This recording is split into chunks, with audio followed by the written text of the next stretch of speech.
In a quiet Illinois town, a child's tears turned red, and every hour became a question of faith and fear. Was it sickness, or was it something no doctor could name?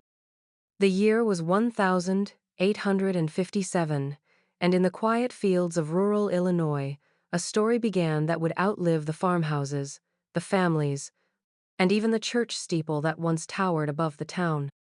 It was the kind of story whispered by lamplight, repeated in the hushed tones of neighbors, and scratched into the yellowing columns of regional newspapers.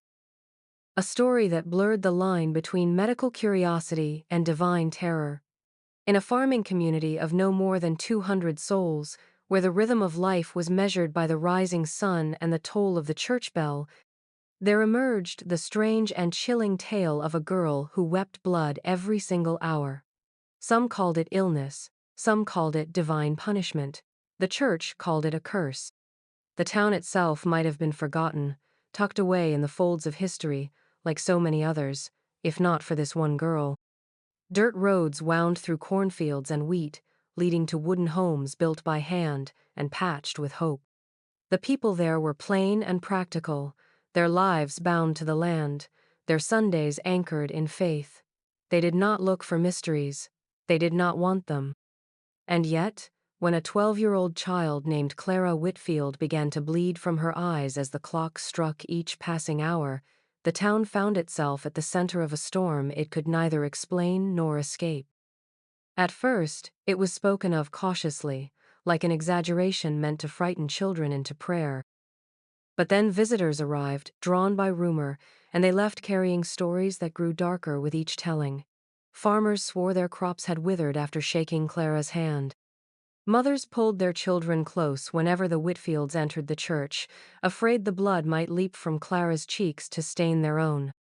And in the midst of this, the local priest, a man whose voice could silence a congregation, declared that her condition was not simply unusual, it was unnatural. History is often written by those who fear the most, and in this case, fear spread like wildfire. Physicians came and failed to find cause. Neighbors turned from compassion to suspicion. Each hour the church's clock tolled, and each hour the girl's face was streaked red once more. Even now, more than a century and a half later, the records remain divided. Was it a rare condition beyond the understanding of 19th century medicine? Was it evidence of something otherworldly, proof of forces the faithful swore were at work in the world? Or was it, as the church insisted, a curse visited upon one family for sins long buried? Tonight, we unearth this forgotten account, piecing together the fragments left in diaries, newspaper clippings, and fading oral traditions. The story of Clara Whitfield, the girl who cried blood every hour, is not one easily dismissed. It is a story that refuses to die, haunting the edges of faith and reason, asking us still, what price is paid when the inexplicable steps into the ordinary lives of the faithful? Clara Whitfield was only 12 when the bleeding began. She was the youngest daughter of Jonathan and Mary Whitfield, a family whose name carried weight in the small farming community. The Whitfields were not wealthy, but they were respected. Jonathan was known for his strong hands and steady harvests, Mary for her devotion to the church and her quiet kindness to neighbors in need. Their children were expected to carry on that same steadiness, and Clara had always seemed the most fragile of the brood. Pale even in summer, often sickly during the long winters, she spent more time by the fire with her books than in the fields with her siblings. Yet those who spoke with her noted her quickness of mind, her intelligence that sparkled in her bright gray eyes, eyes that would soon betray her in ways no one could have imagined. It happened first on a warm spring afternoon. The family was gathered at supper when Clara pressed her napkin to her face and gasped. At first, her mother thought she had bitten her lip or nicked herself while helping in the kitchen. But when Clara lowered the napkin, the cloth was streaked not with the faint blot of a cut, but with thick red smears trailing from her eyes. The girl's face, still calm, was marred by rivulets of blood that traced downward like tears. She did not scream, she did not wail. She simply looked at her parents, her voice trembling as she whispered, "I don't know why." Panic followed. The doctor was called for, neighbors whispered of sudden illness, but within the hour the bleeding stopped as suddenly as it had begun. The family prayed it was an isolated event. Yet, when the church bell struck the following hour, Clara's eyes wept blood again, just as steady and inexplicable as before. And then, again, the next hour, and the next. The regularity of it was what unnerved the townsfolk most. Illness was one thing, plagues had come before, fevers had ravaged households, but this was not sickness that followed nature's course. This was order, precision, as if some unseen clock were wound within the child herself. Each passing hour was a reminder that something larger, stranger, and perhaps darker was at work. Those first days transformed Clara from a pale but ordinary girl into the centerpiece of a mystery. Her siblings no longer dared to share her bed. Her mother kept cloths by her side at all times, dabbing her face as though trying to erase what could not be erased. And Clara herself endured it with a composure far beyond her years. She did not beg for it to stop. She did not rage against God as some might have expected. Instead, she grew quiet, watchful, her gray eyes seeming older, as though with every crimson tear she saw more than the rest of them could. The girl who had once been fragile had become something altogether different, a child marked, a figure set apart, and a mystery the town could neither heal nor ignore. The first witnesses to Clara's strange affliction spoke of it with a kind of hushed disbelief, as though naming it too loudly might give it power. At first, it was only the Whitfield family who saw the hourly tears of blood, passing cloths from hand to hand while trying desperately to keep her condition hidden from neighbors. But such things cannot be concealed for long in a town where every cough is heard and every shadow is noticed. It was during a Sunday service, only a week after the bleeding began, that Clara's secret slipped into the open. The church bell tolled the hour, its echo rolling through the rafters, and as the final note faded, Clara's pale face streaked red before the eyes of the congregation. Mothers gasped and clutched their children, men muttered prayers beneath their breath, and the hymn that had just begun faltered into silence. She sat still, as she always did, her gray eyes glistening as though she wept ordinary tears, but the crimson trails left no doubt. Shock quickly gave way to fear. The faithful whispered of possession, of demons sent to test the strength of their community. Others tried to steady themselves with reason, murmuring that it must be some rare ailment of the body, a sickness best left to doctors. Yet the pattern was undeniable. Each toll of the clock was answered with blood, and none who saw it could shake the unease that grew in their chests. It was a traveling midwife, Margaret Sloane, who first tried to bring order to the chaos. Passing through the town on her way to assist a birth in the neighboring county, she heard the frightened gossip and insisted on seeing the girl herself. Margaret had delivered more children than she could count, had seen every manner of deformity and fever, and was not easily startled. Yet even she grew pale as she observed Clara seated quietly, her eyes brimming with red as the hour struck. With steady hands, she wiped the child's face and studied the blood upon her cloth, recording notes in a small leather-bound book she carried for her work. "The tears are not from injury," she wrote, "but appear as though ordinary weeping, only the fluid is blood. The girl shows no distress save for fatigue, and the bleeding ceases with the passing of the moment." It was the first written account of Clara's condition, though Margaret herself admitted she had no remedy to offer. From that day onward, Clara was no longer a daughter hidden in her family's farmhouse, but the subject of the town's endless conversations. Rumors spread faster than facts, leaping from porch to porch, from tavern bench to church pew. Some swore they had seen her eyes glow in the dark. Others claimed that crops withered in the fields she walked past. Whispers painted her both angel and demon, miracle and curse.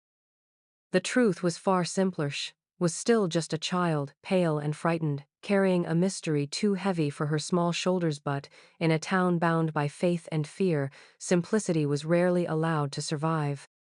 The Whitfields turned first to the only man of medicine within 20 miles, Dr. Elias Turner, a physician more accustomed to setting broken bones and delivering calves than unraveling mysteries of the human body. He arrived at the farmhouse one gray morning carrying his worn leather satchel and the confidence of a man who believed every ailment had its cure if only one knew where to prod. Clara sat at the kitchen table, her small hands folded neatly in her lap, her gray eyes steady as he examined her. He checked her pulse, peered into her eyes with a candle flame, and pressed his stethoscope little more than a hollow wooden tube against her chest. When the church bell rang in the distance, the bleeding began, slow at first and then steady, red lines trailing down her cheeks. Turner dropped his tube in surprise and muttered a curse under his breath. He dabbed at the blood with a cloth and studied it in the light, his brow furrowed in concentration. He told the family it must be some sort of hemorrhagic disorder, perhaps a weakness of the capillaries near the tear ducts, worsened by her frailty. He spoke with authority, but it was clear he was unsettled. The Whitfields clung to his words, hoping that if he could name the condition, he might also cure it. He tried every remedy at his disposal. He placed leeches at her temples, believing that if her body was drained elsewhere, the bleeding from her eyes might cease. He mixed poultices of herbs and vinegar, pressing them against her closed lids until the skin reddened.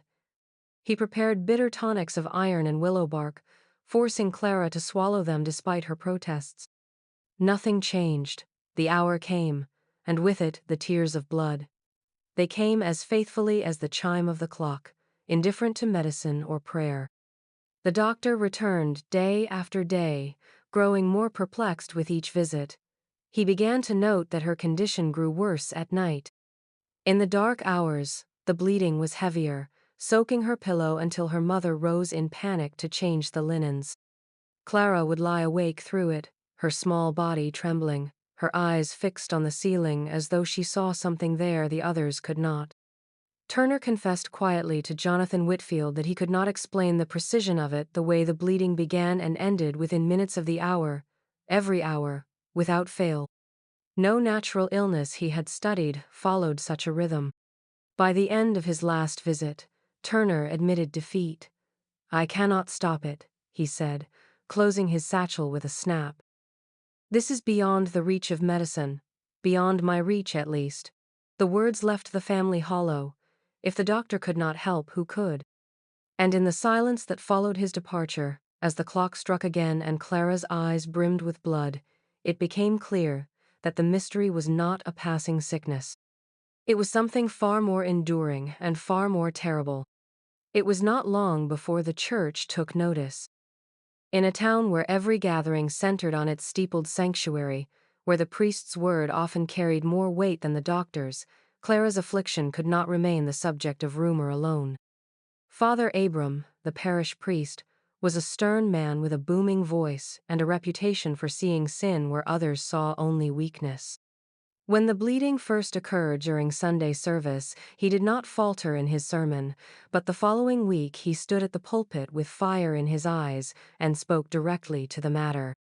He declared before the congregation that the tears of blood were not illness at all but a mark, a brand, upon the Whitfield family.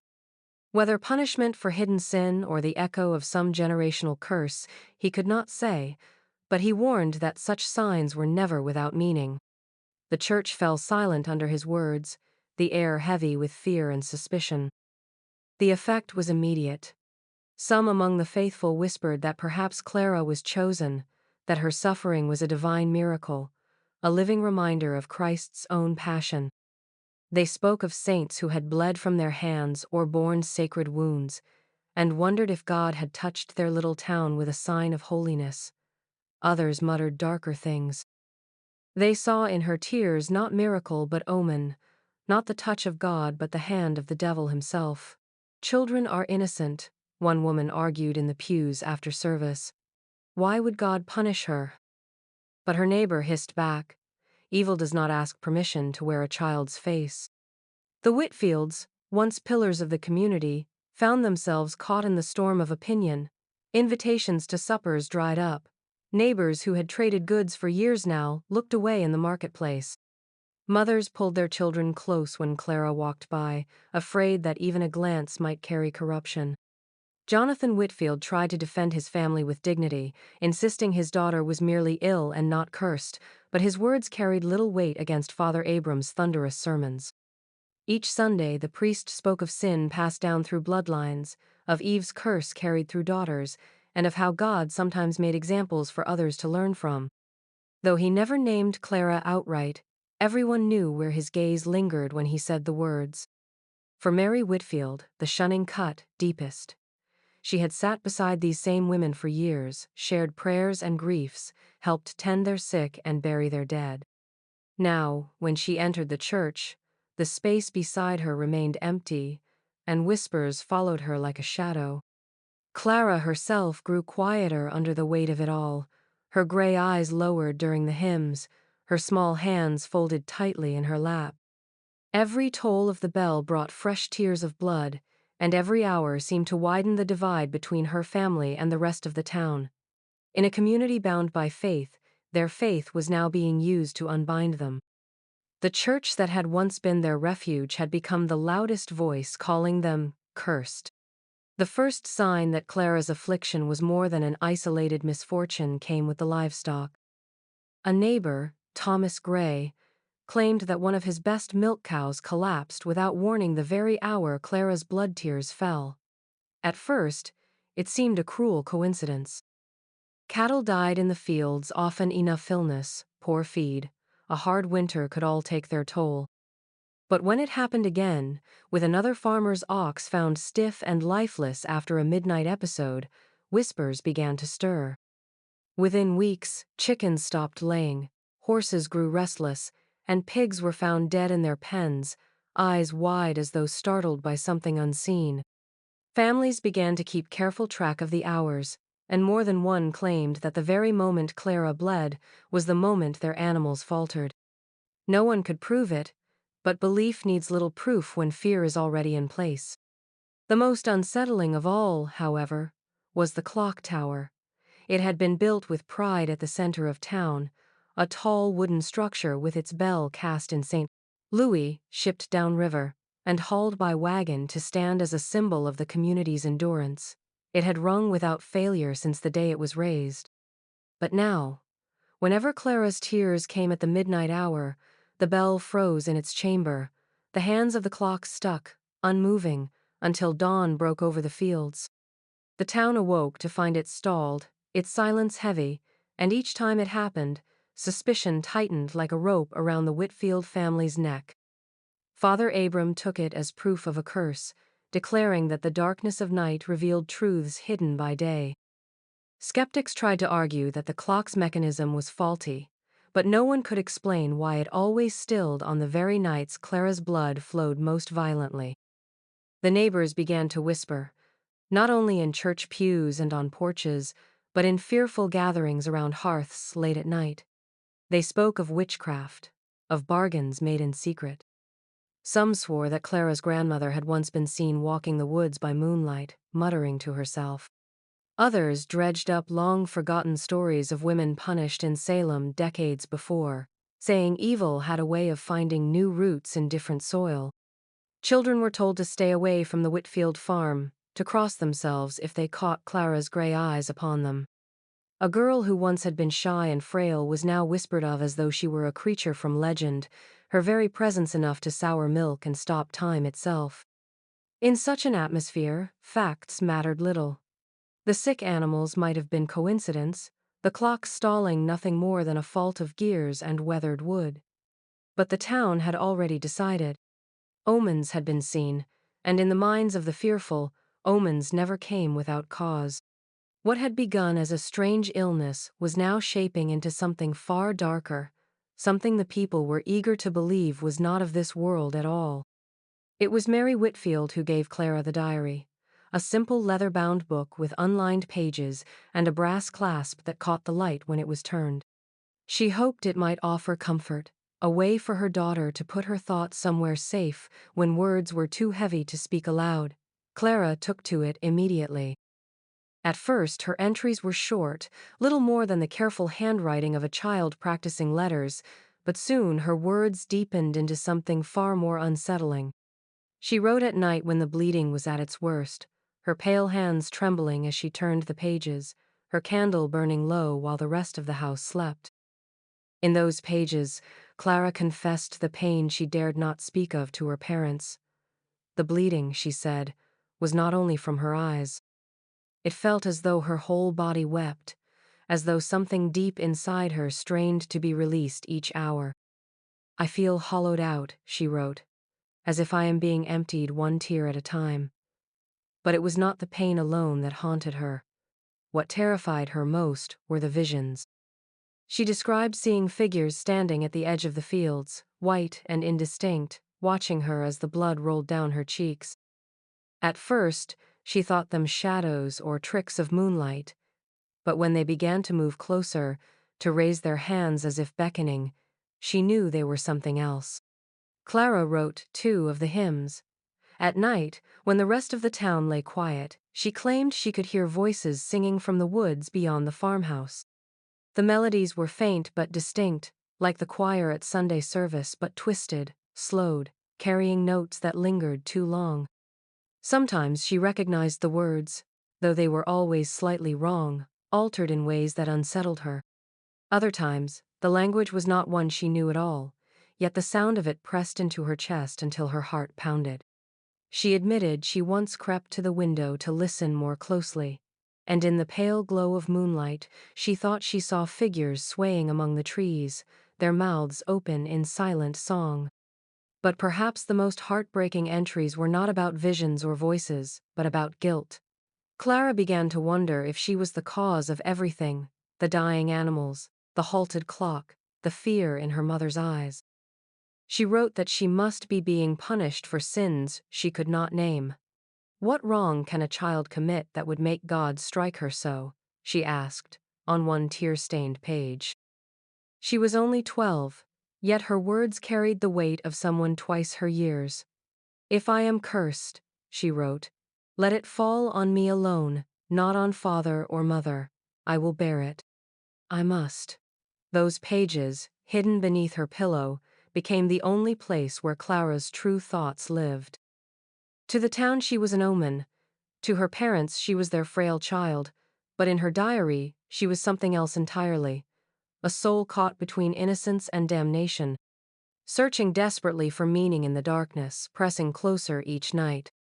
The story of Clara Whitfield might have remained confined to the narrow dirt roads of her farming town, if not for the arrival of a journalist from Chicago. His name was Edmund Harrow, a young man with ink-stained fingers and the restless hunger of one who knew that a career could be built on the right story, told at the right time. He had heard the rumors whispered along tavern counters and railway benches tales of a girl who wept blood each hour, of livestock dying without cause, of church bells silenced at midnight. Harrow was skeptical, but he also understood the public's appetite for the strange. A tale like this, he knew, would sell newspapers. He arrived in the town one brisk autumn morning, his boots caked with dust from the long journey, his leather case filled with notebooks, pens, and a sketching kit. At first, the townsfolk were wary of him, unwilling to feed gossip that might spread beyond their fields. But Harrow had a way of coaxing words from even the most guarded. He lingered in the general store, bought rounds of ale at the tavern, and listened carefully to every contradiction, every shiver of fear that passed through their voices. Soon he had enough fragments to begin shaping a narrative, though what he truly wanted was to see the girl for himself. It was Jonathan Whitfield, against his better judgment, who allowed Harrow into the farmhouse. Clara sat quietly at the table, her diary tucked away in her lap, her eyes downcast.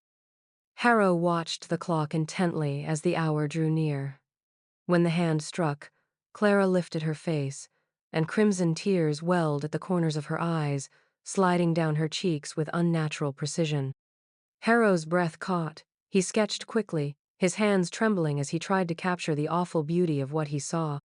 To him it was neither miracle nor curse, but spectacle, something that would ignite curiosity in readers across the state. Within weeks, the column appeared in print. "The Bleeding Girl of Illinois, The headline declared in bold letters, followed by an account dripping with sensationalism. Harrow wrote of a child marked by heaven or hell, of townsfolk divided between worship and fear, of omens too terrible to ignore. His sketches, crude yet haunting, showed Clara's pale face streaked in red, her gray eyes solemn beneath the weight of something inexplicable. The article spread quickly, carried by train and telegraph until it reached readers far beyond Illinois. Some saw it as proof of divine mystery, others as evidence of the devil's hand. Physicians wrote in suggesting natural causes, while priests thundered from pulpits that the end of days might be nearer than anyone wished to believe. What had begun as whispers in a farming town was now a matter of national fascination, and Clara Whitfield, frail, quiet Clara, had become a symbol caught between science and faith, her every tear debated in drawing rooms and churches alike. For the Whitfields, there was no turning back. The world now knew their daughter's name, and with that knowledge came scrutiny, judgment, and the shadow of forces they could neither command nor escape. The storm rolled in from the west with a violence the town had not seen in years. Thunder rattled the windows of the Whitfield farmhouse, and the sky split open again and again with jagged forks of light. Inside, Clara lay restless on her narrow bed, the ticking of the clock loud in her ears. Her family huddled nearby, anxious, for they had come to dread the midnight hour. It was then that her affliction always deepened, as though night itself drew the blood out of her in greater measure. When the clock struck 12, the house seemed to fall into a silence so heavy that even the storm outside receded for a breath. Then, with a suddenness that made her mother cry out, blood began to stream from Clara's eyes, not in the usual thin trickle but in rivulets, dark and heavy, soaking into the linen beneath her head. The crimson spread across the pillow in strange symmetry, pooling into shapes that, under the glare of lightning, formed near-perfect crosses. Her small hands trembled as she tried to press the cloth against her face, but the flow did not cease. The sight was so unnatural, so precise, that even Jonathan Whitfield, a man of steady nerves, fell to his knees. Neighbors had come to the farmhouse to offer comfort during the storm, and they stood frozen in the doorway, struck dumb by what they witnessed. Some swore later that the blood itself glowed faintly when the lightning flashed, that it shimmered as though infused with fire. A midwife crossed herself repeatedly, muttering prayers beneath her breath, while another woman fainted outright, collapsing against the doorframe. Outside, the storm lashed the earth with rain, but inside all eyes were fixed on the girl whose tears painted symbols none could ignore. Word spread swiftly through the night, carried by the very witnesses who had seen it with their own eyes. By morning, the priest had declared the event a sign beyond denial. In his Sunday sermon, his voice cracked as he told the congregation that the devil's hand was upon Clara, that her suffering was not of the flesh but of the spirit. What else, he cried, could explain the crosses of blood upon her pillow but possession itself? The congregation gasped, murmured, and glanced toward the Whitfields with unease and suspicion. From that night forward, Clara's suffering was no longer seen as a curiosity, or even as a punishment alone. It was branded as a threat. Neighbors who had once brought food to the Whitfields now stayed away, whispering about the glow in her tears, about the storm that had seemed to bend around her bed. For Clara, the bleeding had never been more painful, but now the weight of the town's fear pressed on her as heavily as the blood-stained sheets she awoke to each morning. The midnight incident had turned whispers into terror, and terror into conviction. The Whitfield farm had once been a place of quiet prosperity, rows of corn stretching tall against the Illinois horizon, cattle fattening in the pastures, and the rhythm of the seasons bringing both hardship and reward. But after the night of the crosses, it was as if the land itself had turned against them. The corn withered too soon, the beans grew stunted and yellow, and calves were born weak, their cries thin and short-lived. The neighbors whispered that the earth rejected the family, just as heaven had marked their daughter. Trade, once the lifeblood of their livelihood, dried up as surely as the crops. No one came to buy their milk, no one brought seed to barter, no hand reached across the fence to offer help. The Whitfields found themselves alone, ringed by suspicion and fear. Clara's mother, Margaret, carried the weight more heavily than she could bear. She had always been tender with her daughter, brushing her hair before dawn, pressing cloths to her eyes during the bleedings, singing hymns softly at her bedside. But the fear had crept in now, replacing tenderness with doubt. When Clara's blood welled up, Margaret's hands shook. Sometimes she pulled away entirely, leaving Jonathan to tend to her. At night, Margaret prayed longer than she ever had before, whispering that she must have sinned in some secret way to bring such a curse upon her household. She watched Clara, not only with worry but with a growing unease, as though the child before her was both her own flesh and something otherworldly she could not name. Jonathan, however, remained iron-willed. He scorned the priest's calls to surrender Clara into the hands of the church for cleansing. He told the priest plainly that no man of God would lay a hand on his daughter while he still had breath. To his neighbors he spoke with equal fire, swearing that Clara's affliction was not a mark of evil but a burden they would endure as a family. His protection was steadfast, yet it came at a cost. Men who had once shared drinks with him in town no longer met his eyes. When he rode into the village, voices fell to hushed tones, and backs turned quickly as though even his presence might spread contagion. Inside the farmhouse, tension grew thick. Margaret began to weep alone at night, asking Jonathan whether they had done wrong to keep Clara at home. Clara, pale and weary from her constant bleeding, overheard whispers of her mother's fear and felt herself becoming a stranger in her own family. The hours between her bleedings stretched long and heavy with silence, broken only by the sound of the clock ticking toward another crimson tear. The family was caught between love and terror, faith and defiance, each day eroding what little strength they had left. And though Jonathan swore to protect his daughter, even he could not deny that the shadow over their home had darkened into something deeper than hardship, had become a curse upon every corner of their lives. The exorcism was held in the small stone church at the edge of town, its bells silent, its pews crowded with farmers and their wives who had come more out of dread than devotion. Word had spread quickly that Father Alden would drive the curse from Clara Whitfield, that the girl who wept blood would at last be freed of her tormentor, exposed as an unholy vessel. Clara was brought in at dusk, her face pale against the candlelight, her hands trembling as her father guided her up the aisle. Margaret followed, lips pressed tight, eyes wide with a terror that made her look older than her years. The air was heavy with incense, the smoke curling like restless spirits between the rafters. Father Alden's voice rang through the chamber, commanding in tone but quivering faintly at the edges. He called upon heaven to strike out the evil within Clara, sprinkling holy water across her brow, reciting prayers that seemed to stretch on without end. The congregation watched in silence, some clasping rosaries so tightly their knuckles whitened, others shifting uneasily as though waiting for a spectacle. Clara sat rigid at first, her eyes lowered, but as the chanting rose, she began to tremble. When the first drops of blood welled up at the corners of her eyes, a collective gasp spread through the pews. The bleeding came faster than before, streaming down her cheeks in dark rivulets that stained her dress. Father Alden pressed harder, raising his voice, his words snapping like whips against the silence.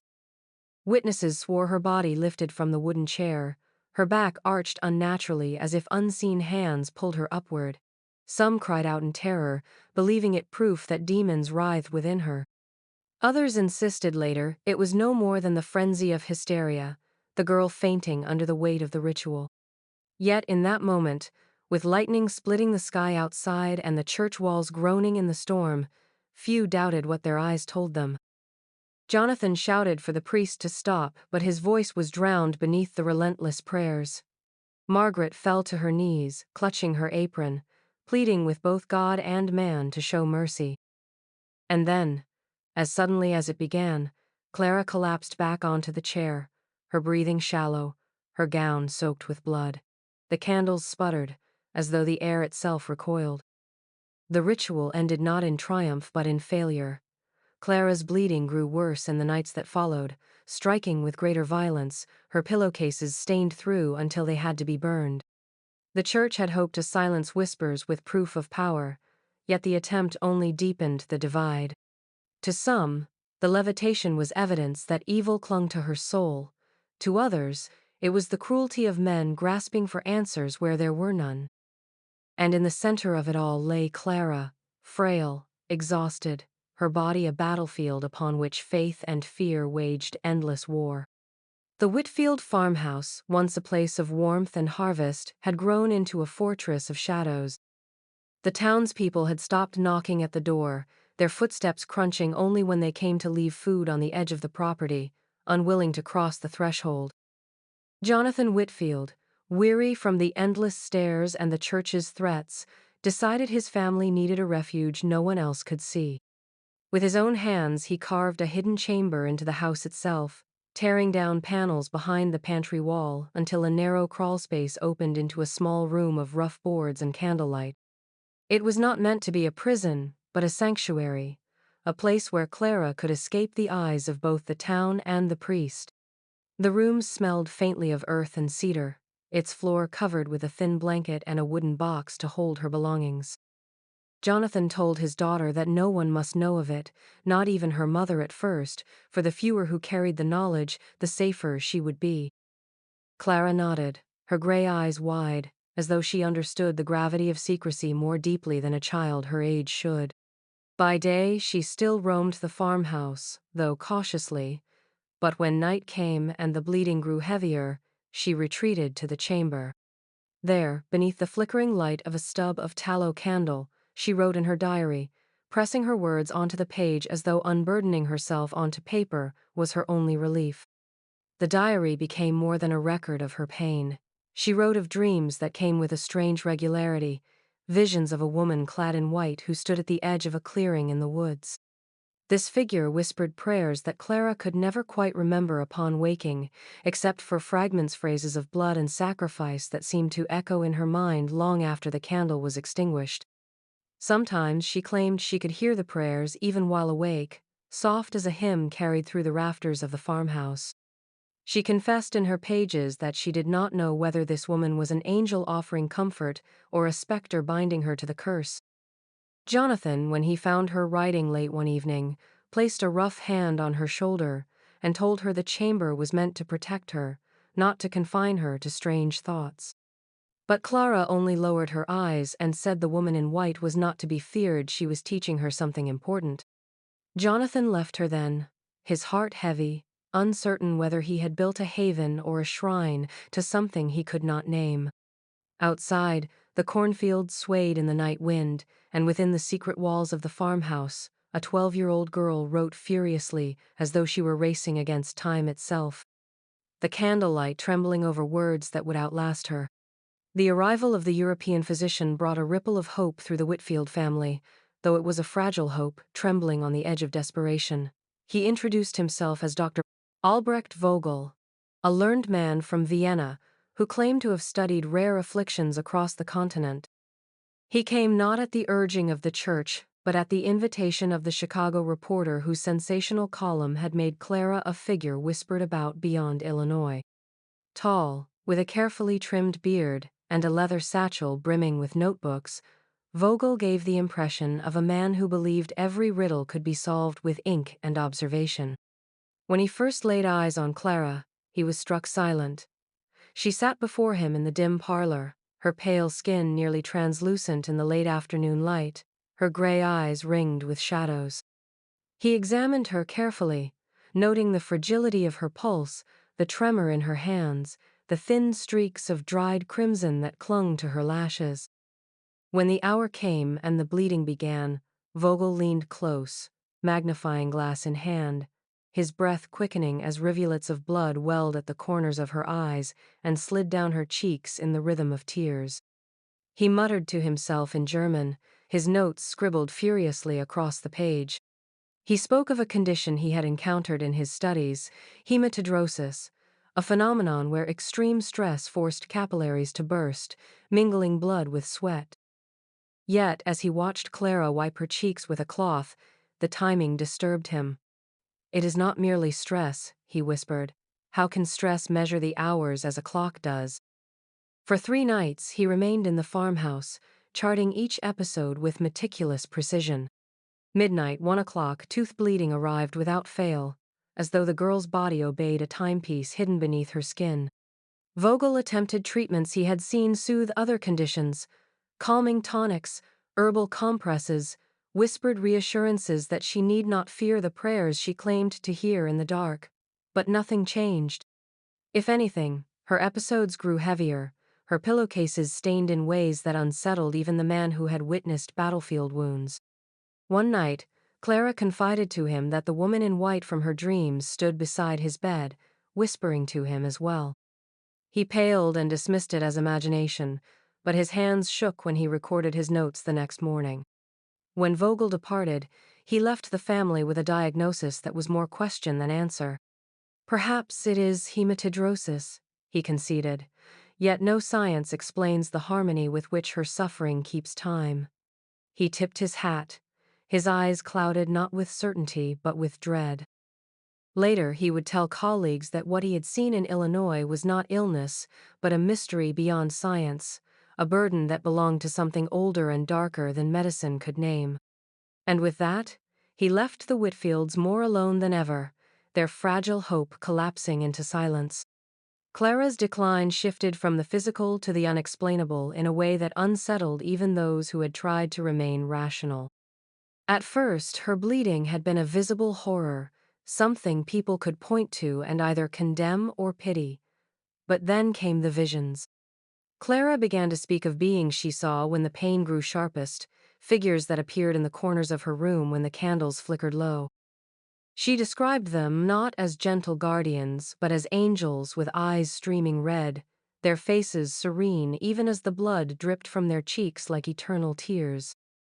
They never spoke to her in words she could understand, only in tones that rattled her chest and left her gasping. And yet, she insisted, their message was always clear. They called her the vessel, a phrase that chilled her parents, who struggled to cling to their daughter as the town began to whisper she was no longer fully human. The most troubling element was the language. Neighbors who visited in secrecy, hoping to catch a glimpse of the cursed child, swore they heard her murmur in Latin during the height of her bleeding. A farmhand who had once studied for the priesthood claimed she recited fragments of scripture no 12-year-old could know, prayers long forgotten by even the church. When confronted later, Clara had no memory of the words, her voice quiet, as she asked if she had said something wrong. Her diary during this period became a strange and haunting record. Pages were smeared with blood, where her trembling hands had brushed her face as she wrote. Her entries spoke of voices in the night, of hymns carried through the woods that seemed to rise and fall with her heartbeat. Most disturbing of all was a repeated line, written again and again in a child's uneven scrawl. Every hour, a debt must be paid. Sometimes she wrote it once in a day. Other times it covered entire pages, each repetition darker, pressed so hard the quill tore the paper. The phrase began to leak into the consciousness of the town itself. Farmers whispered it while repairing fences, wives muttered it under their breath while scrubbing laundry, children used it to frighten one another in games at dusk. What debt, and to whom, no one dared to say aloud. But when the church bells tolled each hour, and Clara's cries echoed faintly from the Whitfield farmhouse, many could not help but shudder, as if reminded of a bargain they themselves had never made. Even her father, once the bulwark of reason, was caught staring into the fields late at night, muttering the phrase like a man trying to solve a riddle that was older than his faith. Clara, meanwhile, seemed caught between two world-sure fragile body tethered to Illinois soil, but her mind wandering among visions of bleeding angels and debts no child should have been asked to bear. The church bells rang longer than usual that Sunday morning, their echo rolling across the farmland like a warning no one could ignore. The pews were filled to capacity, men in rough coats and women clutching children close, all waiting for Father Brennan's sermon. His voice, once soft and guiding, had hardened over the past weeks, shaped by fear and whispers of heresy. When he finally rose from the pulpit, he did not speak of forgiveness or hope. Instead, he turned his gaze toward the Whitfields, who sat rigid in the back, their pale daughter hidden beneath her bonnet. He called Clara by name, his words sharp, declaring her a vessel of corruption and a sign that the town had fallen under judgment. He cited scripture that spoke of marks upon bloodlines, of curses carried through generations, and he declared that Clara's bleeding was no mystery of medicine but a verdict from heaven itself. His voice grew louder, echoing against the wooden rafters, until he finally announced the church's decision. Clara was condemned. She must be taken to Springfield, to the diocese, where she would be confined and studied for the rest of her days. There, he promised, her suffering would be controlled, and the town freed from the stain of her presence. The air in the chapel grew heavy with murmurs. Some nodded in fearful agreement, others crossed themselves, but many sat frozen, staring at the small figure in the back who trembled under her bonnet. Her mother broke into silent sobs, while her father's jaw clenched so tight it seemed it might crack. When Father Brennan demanded that the family deliver her willingly, John Whitfield rose to his feet. His voice was calm but firm, carrying over the noise of the congregation. "She is my child, you will not take her." The room erupted. Some shouted that he defied God, others that he endangered them all. A woman hissed that their livestock had begun dying the day Clara's tears first fell, while a man near the front barked that storms had worsened since she came of age. Father Brennan struck his hand against the pulpit, calling for order, but the church was already split. A handful of neighbors defended the Whitfields, reminding others that Clara was just a girl, innocent of any crime. But the louder voices cried for her removal, spurred by fear, eager to place the blame for their hardships on one frail child. That night, the tension spilled into the streets. Neighbors who once traded grain and milk with the Whitfields refused to meet their eyes. Some muttered threats as they passed, others tossed stones near the edge of their property. The family barred their doors, their lantern burning through the dark as Clara wept in her hidden room. The verdict had been spoken from the pulpit, and though her father had defied it, the town itself had begun to shift, its fear sharpening into something far more dangerous: violence waiting for a spark. It began with footsteps in the gravel road, the kind of slow gathering that at first sounded like neighbors passing by. But as more voices joined, the rhythm shifted into something heavier, deliberate. By dusk, a restless crowd had swelled outside the Whitfield farmhouse, lanterns flickering like fireflies, but held high with grim purpose. Men and women pressed close to the wooden fence, their faces shadowed and their voices sharp. They shouted accusations that cut through the evening air: witch, curse-bearer, spawn of the devil. Children, dragged along by their parents, clung wide-eyed to skirts and coats, too afraid to speak. Inside, Clara sat trembling in her hidden chamber, the faint throb in her temples building toward the hour. She knew what was coming, and when the church bell tolled, the first warm streaks rolled down her cheeks. The blood seeped from her eyes like crimson tears, staining the linen she pressed against her face. When she stumbled into the main room where her parents argued in hushed tones, her white dress was already blotched and dripping, each scarlet mark visible through the window panes to the mob outside. A gasp rose from the crowd when they saw her. The chants began, low at first, then louder, gathering rhythm as if the people were driven by something older than reason. "Cast her out," they cried. "Deliver her to the church." The pounding of fists on the farmhouse door shook the beams, and stones clattered against the walls. Clara's mother clutched her as if to shield her from the noise, while her father gripped the hunting rifle that had belonged to his own father, his knuckles white. The doorframe splintered under the weight of the blows. John Whitfield shouted through the wood that anyone who crossed the threshold would face the barrel of his gun. For a moment, silence rippled through the mob, fear piercing their frenzy. But then came the jeers, the accusations that he was as cursed as his child, that the land had rotted because he sheltered her. Clara wept harder, her tears of blood soaking into her mother's dress until the fabric clung wet and red. It was only when a sudden clap of thunder split the sky that the mob hesitated.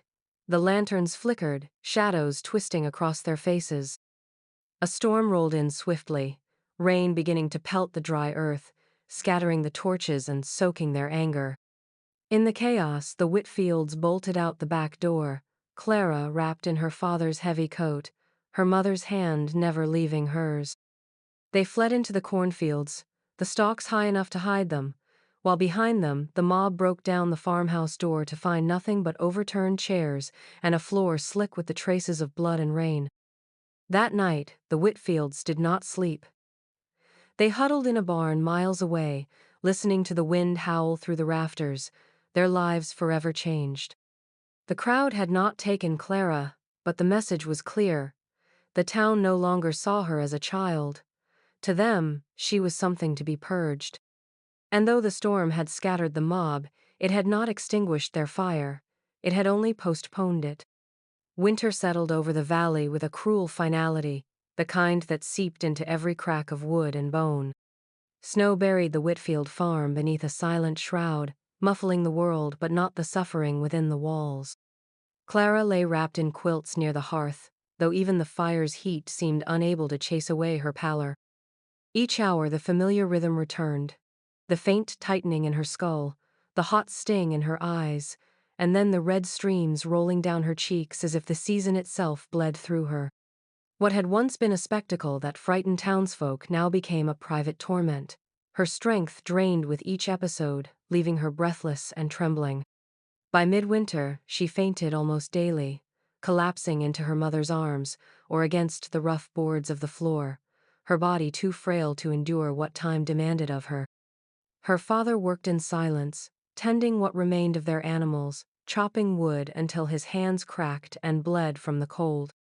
He built barriers around the farmhouse windows to keep curious eyes from peering in, for though the mob had not returned in force, the church's whispers still traveled through the snow. The priest had declared publicly that Clara's curse, left unchecked, would spread like a contagion. The image of contagion stuck in the minds of the fearful of neighbors who once traded corn and milk with the Whitfields, but now crossed themselves when passing the frozen lane. Inside, the family's world shrank to a few rooms dimly lit by candlelight. Clara's mother hummed hymns under her breath, though her voice trembled as if unsure whether they were prayers or apologies. Sometimes, Clara begged her mother not to look at her when the bleeding began, ashamed of what she had become. Her once bright gray eyes dulled, ringed with bruised shadows, yet even in her weakness there was an intelligence that lingered, watching everything, recording it in the small diary she kept close by. The pages filled slowly with her frail hand, inked lines describing not just pain but the strange visions that continued to haunt her dreams of snow turning to ash, of angels weeping over frozen fields. The wind outside howled like a living thing, pressing against the walls as if eager to enter. At night, the family huddled together, listening for footsteps that never came, though fear told them they would. Clara's father swore they would not surrender her, not to the church, not to the town, not to anyone who called her cursed. Yet even he could not deny the truth written on his daughter's weakening body. The final winter of 1857 pressed down on them all, and though they fought to keep her hidden, time itself had become her greatest enemy. Each hour brought the tolling of an unseen bell, a debt demanded, and Clara, fading more each day, paid it in blood. The diary lay open on Clara's lap, its worn leather soft from months of trembling hands pressing against it. Candlelight flickered across the pages as she bent close, her body frail, her breaths shallow. Outside, the wind swept snow across the barren fields, rattling the shutters in a rhythm that seemed to echo the strange music she alone could hear.